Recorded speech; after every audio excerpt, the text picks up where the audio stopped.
દક્ષિણ ગુજરાતના ખેડૂતોનો આક્રોશ ગઈકાલે ચરમસીમા પર જોવા મળ્યો. મહુવા સુગર ફેક્ટરીની અંદર ખેડૂતોની ધીરજનો અંત આવી ગયો હતો. કારણ આખો વર્ષ પરસેવો વહાવ્યા પછી પણ ખેડૂતને પોતાની જ ઊભી કરેલી સંસ્થામાં ન્યાય માટે વલખા મારવા પડી રહ્યા હતા. સુગર ફેક્ટરીએ 3100નો ભાવ પાડ્યો, વિરોધ થયો એટલે 3351 કર્યો. પણ એક સભાસદ ખેડૂતની આ ગ્રાઉન્ડ રિયાલિટી અને ગણતરી ધ્યાનથી સાંભળજો, તમે ચોંકી જશો.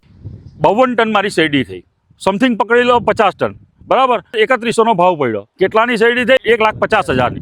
1,10,000નો તો મેં ખર્ચો કર્યો છે અંદર. 40,000 રૂપિયામાં સાહેબ કોઈને બી એવું કોઈ પણ જોતું હોય કે કોઈ પણ એ કરતો હોય, 40,000 રૂપિયામાં આખું વર્ષ નીકળે ખેડૂતનું.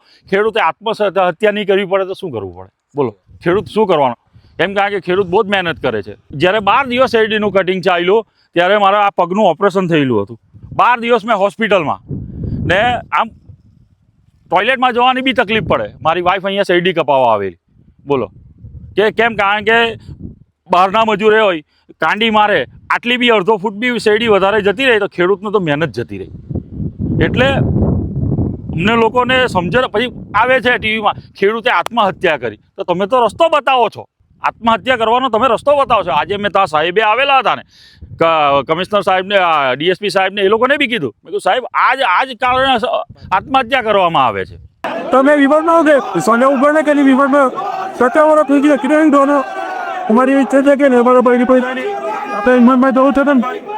સલ્ફેટનો ભાવ 1800 રૂપિયા, પછી ડાઈનો ભાવ 1350 રૂપિયા. ખાતરોનો ભાવ તો વધતો જ જાય છે. અમારા અહીંયા કોલાવાળાએ 4400 રૂપિયાનો ભાવ, 4500 રૂપિયાનો ભાવ આપ્યો.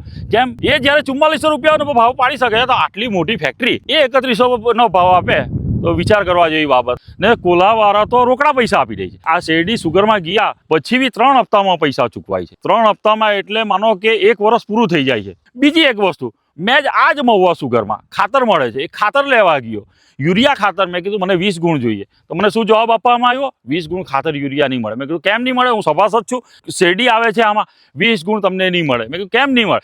મને એમ કે તમે 7, 12, 8 ઉતારા લાવીને આપો. એ જ ફેક્ટરીમાં મળતું ખાતર, એ જ ફેક્ટરીનો હું સભાસદ છું, એ જ ફેક્ટરીમાં શેરડી જાય છે, છતાં બી આ રીતની તકલીફ થાય છે. મિત્રો, સાઉથ ગુજરાતની આર્થિક કરોડરજ્જુ આ શેરડી પકાવતા ખેડૂતો છે. જ્યારે ખેડૂતને એની મહેનતનું સાચું મૂલ્ય નથી મળતું ત્યારે માત્ર ખેડૂત નથી તૂટતો, પણ આખું ગામ અને આખું સમાજ આર્થિક રીતે તૂટે છે. આ મુદ્દો કોઈ પાર્ટી કે પોલિટિક્સનો નથી.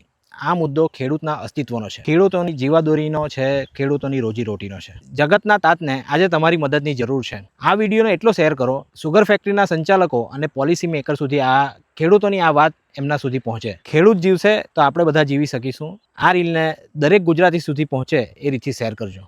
જય જવાન, જય કિસાન, જય હિન્દ.